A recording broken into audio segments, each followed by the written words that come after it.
I probably took that picture of Mandy and our younger brother, Lee.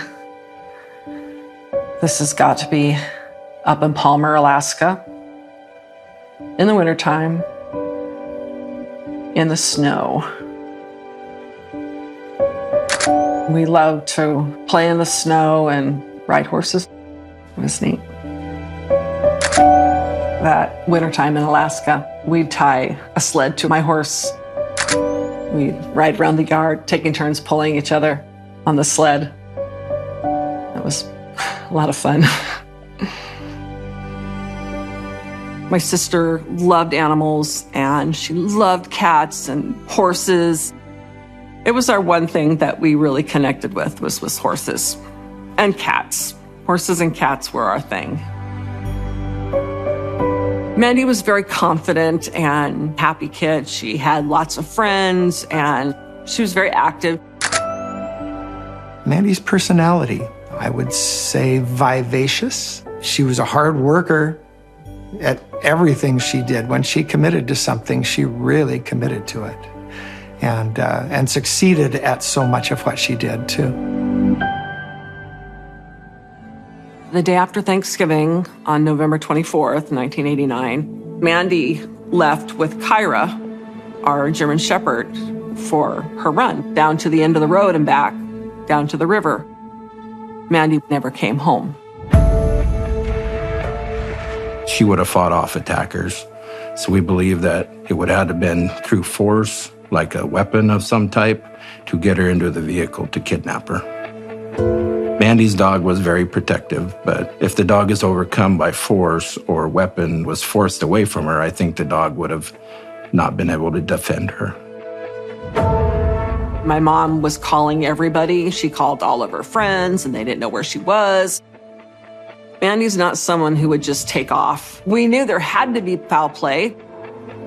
We did have leads, but they never really materialized into any real prime suspects. Typically, the victim and the offender will know each other, there's a relationship, but when that doesn't exist, police have almost nothing to go off of. And it was an investigation that just went on for 28 years. I mean, she was so close. How can she disappear that close to home? We were all just broken. I mean, this shouldn't have happened.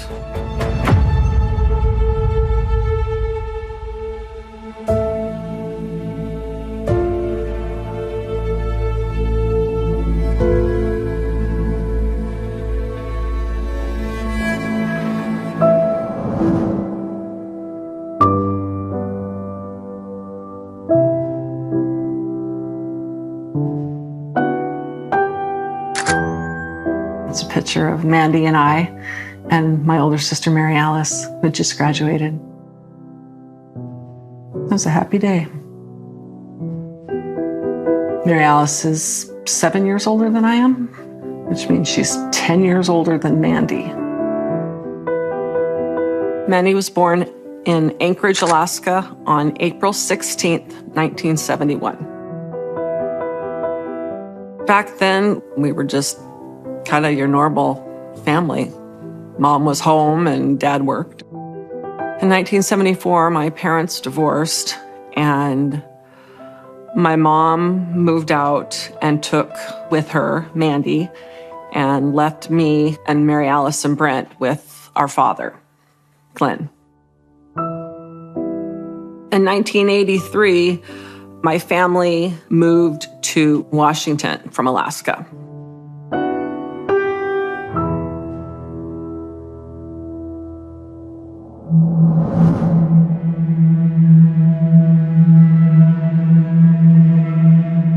Acme is a safe place to raise a family. It's a rural community. A lot of people live on farms down in the Acme Valley, probably populated by what you might call hippies, a little bit back to the earth. In 1983, Mandy joined Mount Baker High School. Mount Baker High School in the 80s definitely had big hair. It was a close-knit school. Everyone wanted to go to the football games. Everyone wanted to go to the dances, and it was quite a community. I was Mandy Stavik's band director. In 1983, Mandy joined band, and she played saxophone. She was really vivacious, really paying attention. She very quickly made a lot of friends and kept those friends throughout high school. Mandy was amazing. She was very active in high school. She did just about every sport she could think of. And my mom would kind of joke with her, and she's like, you can't do softball and basketball. She's like, oh, watch me. She was popular. She was bubbly. She was happy, very friendly. She would make people feel comfortable. People kind of gravitated to her. In 1989, Mandy graduated from Mount Baker High School. And then in the fall, she went to Central Washington University. Mandy was ready to take on the world. She just had everything going for her. And she knew where she wanted to go, and she was ready to pursue it.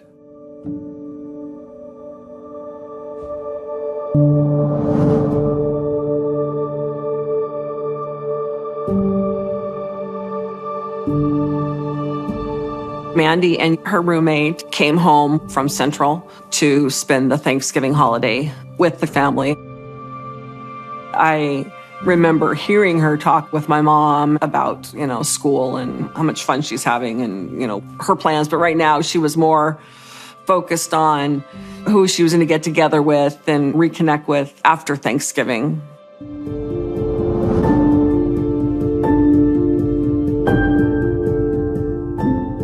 The day after Thanksgiving, on November 24th, Mandy had stayed at the house and she hung out with her friend. In the morning, we all ate leftovers, had pumpkin pie, and her roommate were gonna go for a walk first. And then after their walk, Mandy was gonna go for a run. And they were gonna get ready for, a movie or whatever. Mandy left with Kyra, our German Shepherd, down to the end of the road and back, down to the river. Probably 4 to 5 miles total. It's kind of a straight shot to the river and back. It was an easy, flat run, and she did it all the time.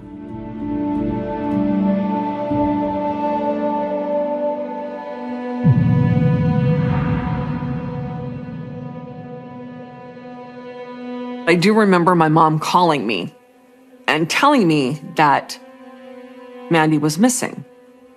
And I was just like, what? She goes, yeah, Mandy, she went for a run and didn't come home. And Kyra, the dog, just returned, but she was not herself. I want to say that she might even have been limping a little bit. My mom called the police immediately.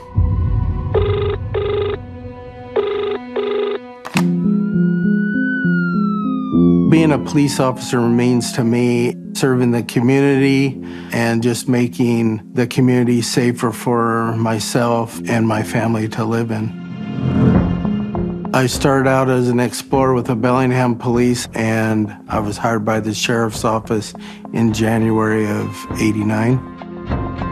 I also attended Mount Baker High School just like Mandy did. Once Mandy was reported missing, search and rescue was called out. I was 17. We all hung out with Mandy. We all knew Mandy. I was attending the same school that she did, Mount Baker High School. And our dads helped. I recall schoolmates helped. Because it was not a normal thing that happened in that area for a girl to go missing.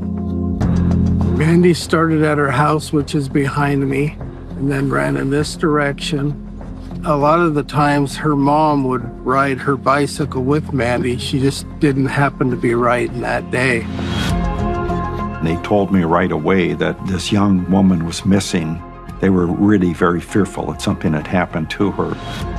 Mandy was seen by a number of people between 2:30 and 3 o'clock, and she was coming back to her house. A friend of hers had seen her running and had pulled into a house and was waiting for her to run by, and she never did. We know that her brother Lee saw her at a residence just down the road from her house. We believe that she was abducted between the last time she was saw by her brother Lee and between her house.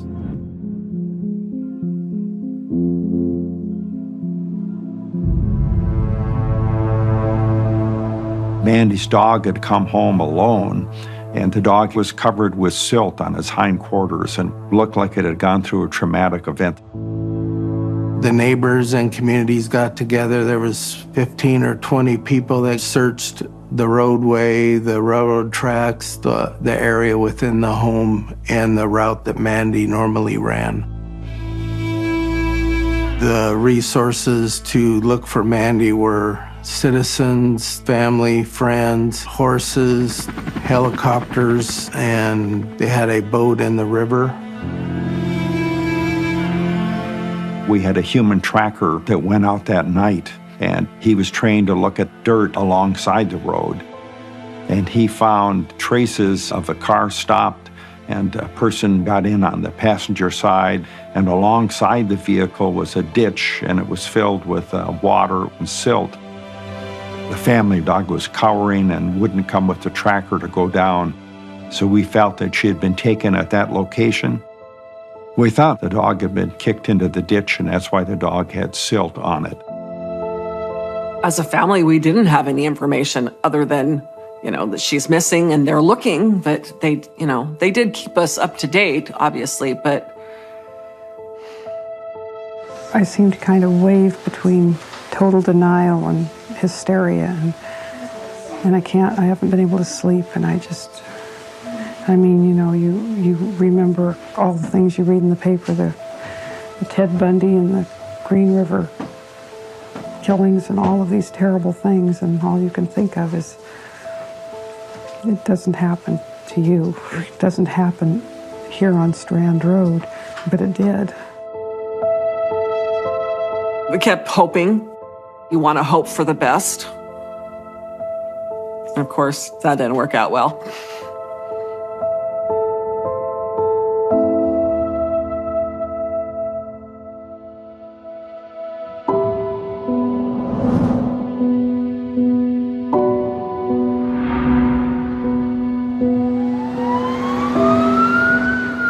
Mandy's body was found on November 27th of 1989 in the South Fork River. Officers had been searching the river, walking all up and down the banks, and they had a patrol boat that had gone down the river, and the patrol boat spotted her body. Mandy's body was found right here. She was facing downriver, outstretched, face down. She had tennis shoes and socks and a watch on, and that was it. We could tell by looking at the body that she had not been carried very far down the river. So we felt that she had been deposited there and it looked as though she had drowned, and it would have been very close to where we found her.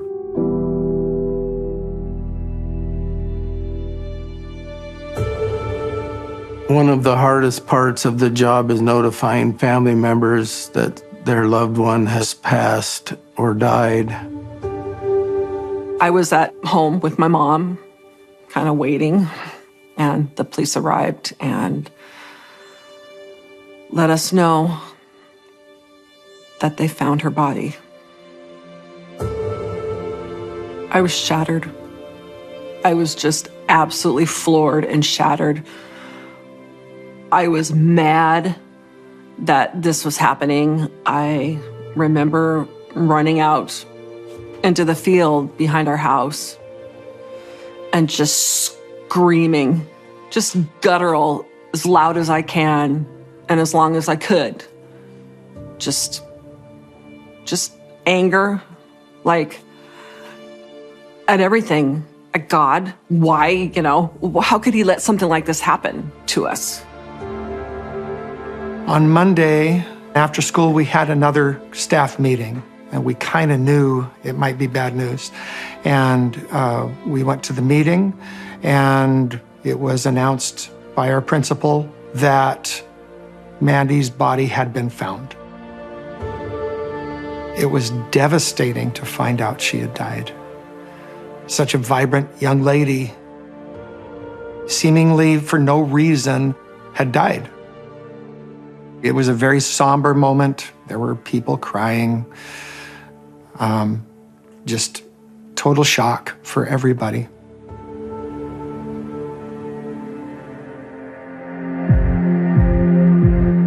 When Mandy's body was removed from the crime scene, she was taken to the Whatcom County Medical Examiner's office, where she's examined thoroughly by the medical examiner. They found scratches on her legs, which indicated she'd run through the brush in an attempt to get away. We believe she was trying to escape and was running through blackberry bushes. We also discovered a hematoma, which is bleeding under the scalp, and it was on the top and right side of her skull. That was examined very carefully. This large bruise indicated she was struck or hit, and they found water in her lungs, which indicated that she had drowned. And it appeared she was just allowed to flow with the stream, and then was caught up with the branches where we found her body. Our medical examiner also determined that Mandy had been sexually assaulted. It made me feel sad that she had to endure that, angry that it happened. She was probably terrified and running for her life.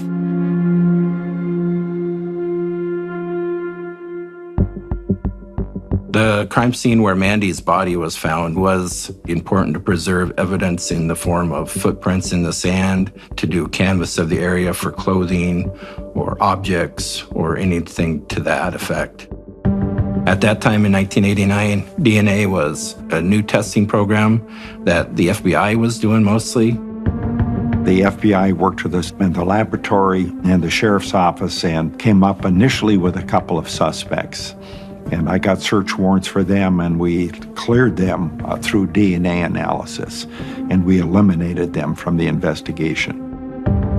We checked all the sex offenders, and the officers are going door to door and checking on people and looking for anyone that could possibly be a suspect. This went on for a long time. We had a number of people that they were looking at initially. There was a lot of suspicion by police that this murder was committed by the Green River Killer, who was later identified as Gary Ridgway.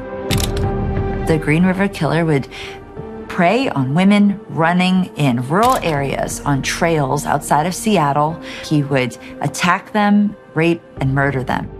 It's exactly what happened in this case. The exact same pattern with the exact same time frame. It was a lot that would link this case to this very infamous serial killer. This very plausible lead that the Green River Killer had actually just moved a little bit and had actually been responsible for the murder in this case didn't end up panning out, because the DNA found in Mandy's body and DNA found in the other victims' bodies of the Green River Killer were not the same. I believe the case was held back by lack of evidence. You have biological evidence in the form of semen. However, we have no way to test that or compare that against people at that time. So it was very important to preserve that evidence for future testing.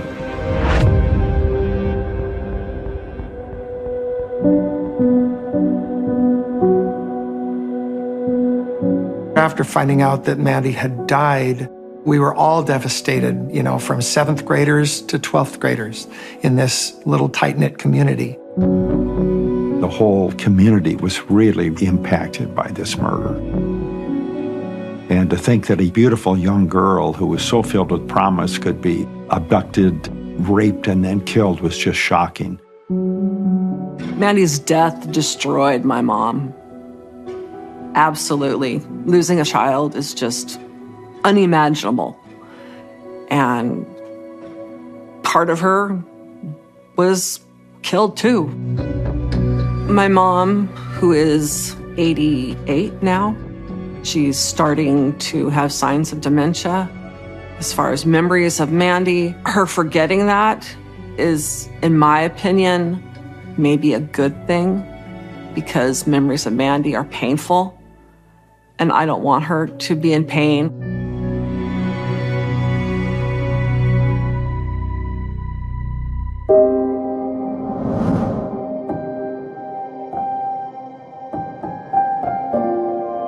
Mandy's funeral took place at the high school auditorium. It was a packed house. There were so many people there. It was just crazy. Mandy had been on that stage many times. I had our jazz band, of which Mandy had been a member. The jazz band played a song at this memorial service, and we played Here's That Rainy Day. I remember the song real clearly. It just seemed appropriate.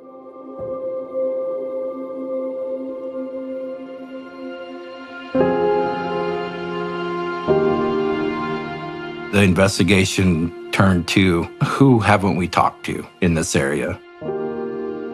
They continued talking to classmates, old boyfriends, people that lived in the area, people that committed violent crimes, and nothing was coming to the forefront of who did this to Mandy Stavik. But investigators never let it go. In fact, many detectives had pictures of Mandy on their desks because they didn't want to forget this victim and remembering we have to keep working this. And they did. In fact, investigators in this case kept writing to the FBI asking, were there any updates? Did they rerun the DNA and find any hits? But unfortunately, none of those ever panned out. As time progressed, it felt like this case would go unresolved. Mandy's family was kept appraised of the status of the case, as well as letting them know that we had not given up and that it was still assigned to somebody. As time went on, people started losing interest, and it wasn't quite such a big story. And I didn't think they would ever find him. And in some ways, I kind of put it away.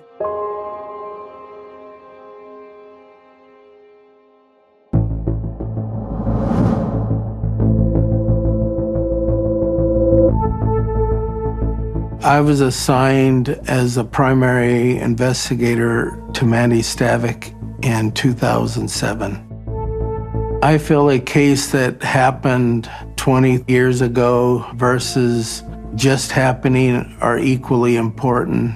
And I had the opportunity, because of my seniority, to pick which cold case I wanted to work on. And I purposely chose the Mandy Stavik case, not only because I went to Mount Baker, but because it was in my community. And I felt that I had something to give. By this time, we had a huge mass of reports, 7,000 pages of reports. Kevin Bowie took all of the reports, sat down with me, and he organized those. I had it spread out over my living room and reorganized it regarding persons of interest.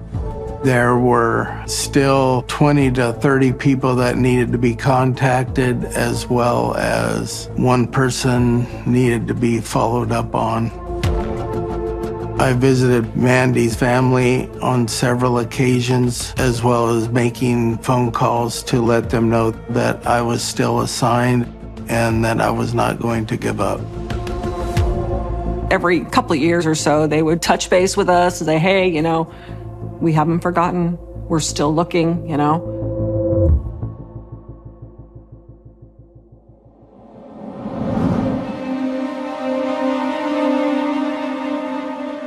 The only evidence that we were able to recover from the scene was DNA evidence found on her body, which we were able to preserve. So we started out doing DNA sweeps of individuals that lived in this area or were registered sex offenders. In 2010, myself and an FBI agent traveled to Cambodia to interview a suspect in this case. His DNA was collected. However, it did not match that was left on Mandy's body. In 2012, I asked the lead detective, Kevin Bowie, if I could review the case. My belief was that it could be a local person. As far as the DNA not coming back into the system, either the person hasn't been caught for another crime or the person hasn't been booked. In 2013, a schoolmate of mine came to me and said she had some information to tell me of some suspicious happenings to her that may be in aligned with what happened to Mandy Stavik. It was during the summer, a number of women were at a water park in Whatcom County. One of the women said, one person I thought could have been involved in this was Timothy Bass. And she described an incident she had with Bass where he had tried to grope her. The other woman said she had a similar experience. He had come to her house, wanted a glass of water, then refused to leave unless he had sex with her. And so she said she finally had to throw him out and was really concerned. So they said, we should go to the sheriff's office and tell him that he is someone that should be looked at.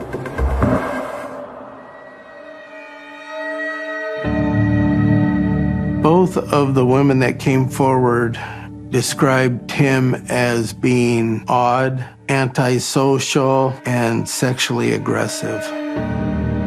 We looked at Tim Bass and found that his family lived on the same road that Mandy always ran on. She would run by his house every day. They realized right after this murder, he had moved out of the area to another city in Whatcom County and had not been involved in the search for her. Detective Ken Gates knew Tim. He was friends with Tim's brother. So Ken Gates and I went out to Tim Bass's house.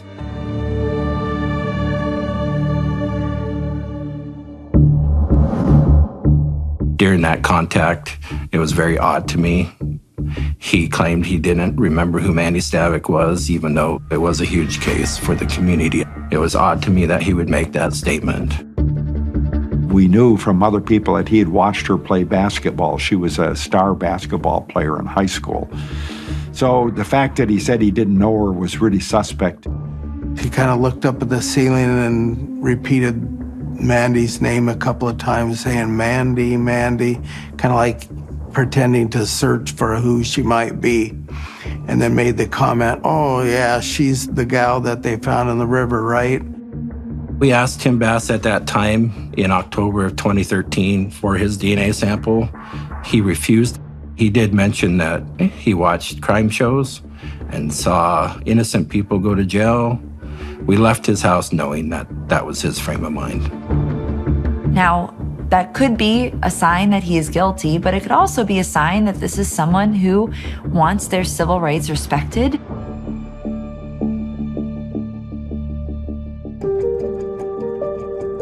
So the next step was to see if we could get a DNA sample from his place of employment. We went to his work and asked management, and they did not give us permission to do that. They advised to seek a warrant. This stage of the investigation, we did not have enough evidence to put Tim with Mandy. Therefore, a judge would not have issued a warrant. So that was not an option.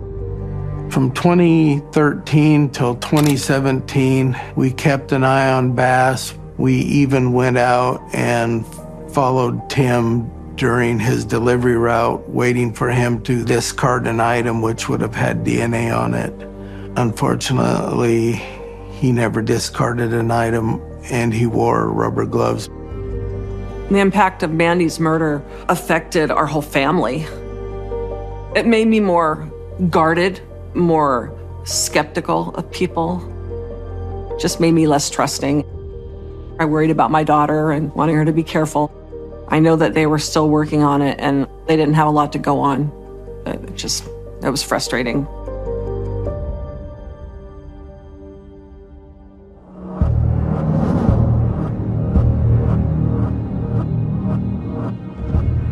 In August of 2017, we had followed Tim on his route, and his supervisor made the statement, well, I know what you want. You want Tim's DNA. And she said that she could get his DNA. She told me that she had a cup which he had drank from, as well as a Coke can that she had collected out of the garbage, which he threw away. So I collected the can and the cup to have it shipped down to the state crime lab. In December of 2017, I got back to the office and my coworker had stated that he had gotten an email from the state crime lab wanting to know what my phone number was. I called the state crime lab and she said, Kevin, just wanted to let you know that the DNA matched that of Tim Bass's. And Kevin Bowie contacted me and said, Ken, we got a match. It was like winning the lottery. I was in shock and kind of disbelief, but in the same sense, I was relieved and ecstatic. I was extremely happy when I got that call. We had worked for 28 years in this case, and we did everything we could possibly think of to solve it. Now the next steps were to, okay, what has he done the last 28 years?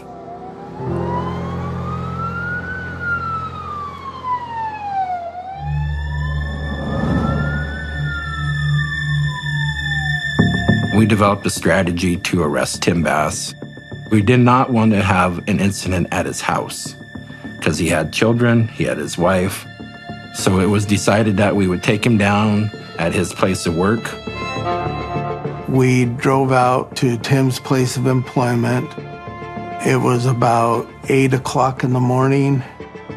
He was walking from the warehouse to his truck. We stepped in front of him. I asked him, you remember me? And he said, yes. He looked at us and said, well, what's going on? What's this about? And I said, well, I believe you know what this is about. And he was arrested.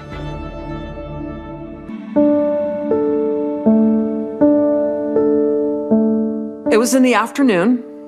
I was in the living room when I got the phone call.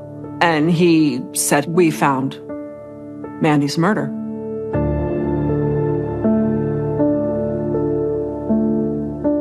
And the ironic thing was, it was my mom's birthday. We were notified on my mom's birthday, her 81st birthday, December 12th, 2017.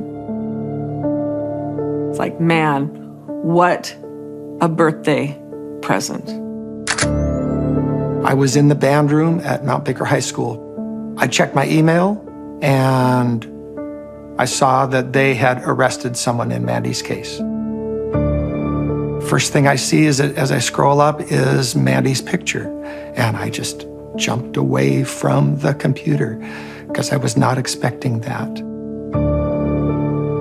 It brought so many feelings back about the time when she had disappeared.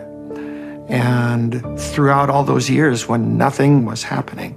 And then all of a sudden, someone was arrested. And it was a hopeful moment, but it was shocking. It was shocking to me.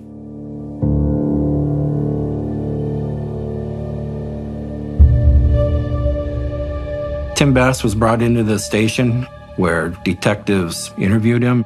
Tim, can I get those off of you now, please? And he denied everything. When we talked to you at your work, you said repeatedly, I didn't have contact, I didn't know her, I had no, I didn't kiss her, I didn't touch her, I didn't have sex with her. And we asked in different ways, we asked it multiple times. We asked him if he ever dated Mandy. He said no, that he had never dated her. He never had any sexual relationship with her, that he just watched her basketball games. When Tim Bass was notified that his DNA was a match to the semen, it was almost like he was trying to think of another story. I don't remember giving DNA. I'm trying to figure out how that presence would be there. I don't know what to do here. He engaged in conversation, again, at first stating he didn't know much about the case, didn't know Mandy at all, but ultimately ended up saying that he had some type of relationship with her. We were kind of sneaky because she had a boyfriend and I had a girlfriend, basically. So, had you known? I pretty much thought it was probably done because she's going to college. Tim was asked about dating her, what they did on dates. Did they come to her house? Did she come to his house? Locking him into a story to try to take him back to 1989 to see where he was at the time. I've been told not to say stuff. And, the hell with it. I can't do this. I can't, I trust you guys. I can't. If this bites me in the ass or if this is not what I'm supposed to do, then whatever. I don't give I slept with her. There's no way that she would even give him the time of day. Maybe in his, his dreams. There's no way. It was just laughable that he would say that. We knew this was a lie when we pressed him on, well, do you know why Mandy was going to school? Do you know what she was wanting to study? It's not ringing a bell. I can't remember. Let me think for a second. He had no idea why, which proved that they had no relationship. Otherwise, they would have talked about whether she was enjoying college or she wasn't. He had no idea of any part of her life. I think I've said enough. Okay. Yeah. Are you wanting a lawyer or not? You said that you should have a lawyer. Yeah, I want a lawyer. Okay.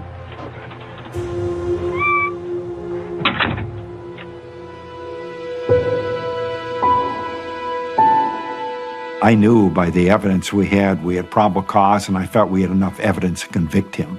And so it didn't matter to me at that point what he did say. Once we were done talking with him, Tim was booked and charged with murder as well as rape and kidnapping. After Tim Bass was arrested, we discovered that he didn't have much of a criminal history. He was pretty squeaky clean as far as criminal activity.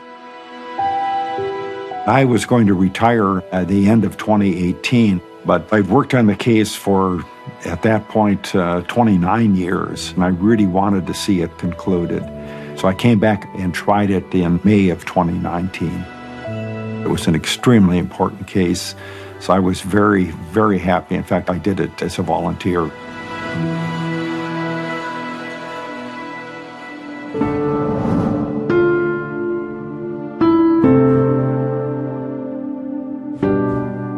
When Mandy's murder trial began, I did go to most of it, but there was a lot that I just could not sit through. I didn't want to see autopsy photos. They showed everything. It was horrible. I don't think my mom did either. I think when that happened, we just said, no, we can't do this. The focus, of course, was DNA, but we built up a lot of attended facts. We showed where he was living. We could show the access he had to Mandy. We could show that some of the stories that he told officers were not true. We could show by the timeline that he moved to a different city when we were right in the middle of the investigation, and we felt that he was trying to get out of sight, out of mind. We could show the other involvement he had with women. So we had a variety of things that circumstantially pointed to him. And then, of course, we had the DNA, which was irrefutable. His brother also provided some information. He showed that Tim was wanting him to lie and give Tim an alibi, which his brother refused to do.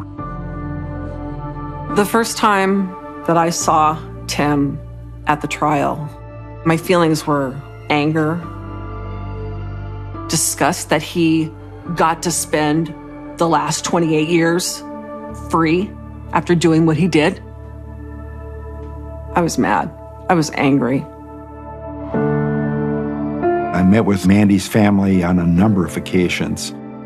We really try to keep real close contact with them. They're extremely nice people, and we really wanted them to understand what we were doing. He maintained his innocence. When we were sitting in court listening to Tim Bass lie, blatantly lie, it was infuriating. We knew he was lying.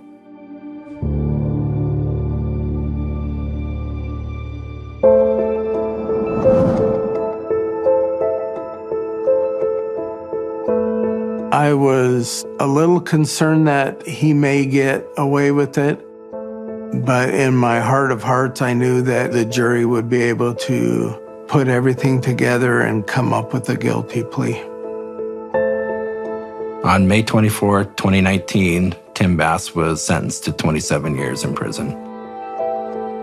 The judge gave him the maximum, and we hoped that that's enough that he would never, ever get out and see the light of day again.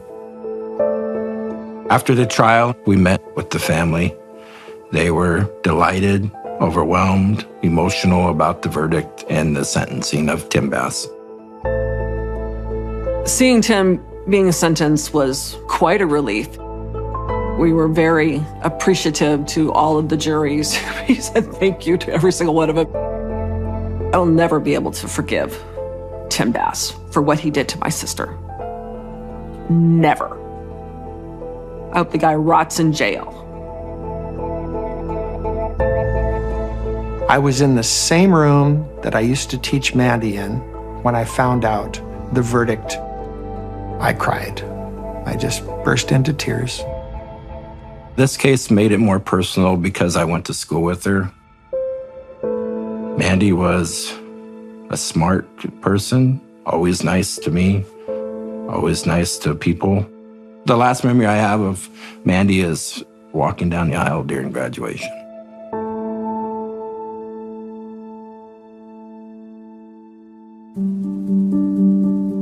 What happened to Mandy broke my mom's heart, and I've seen her cry on several occasions. And me too. We cried together, in response to that. It's difficult. Over the years, the murder of Mandy meant less to the kids because they were so young when Mandy died.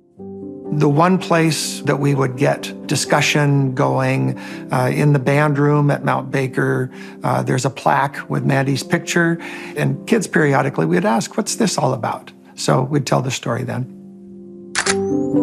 Our biggest connection was our horses. We would ride together, and that was really cool. That was fun. Yeah, she was a great rider.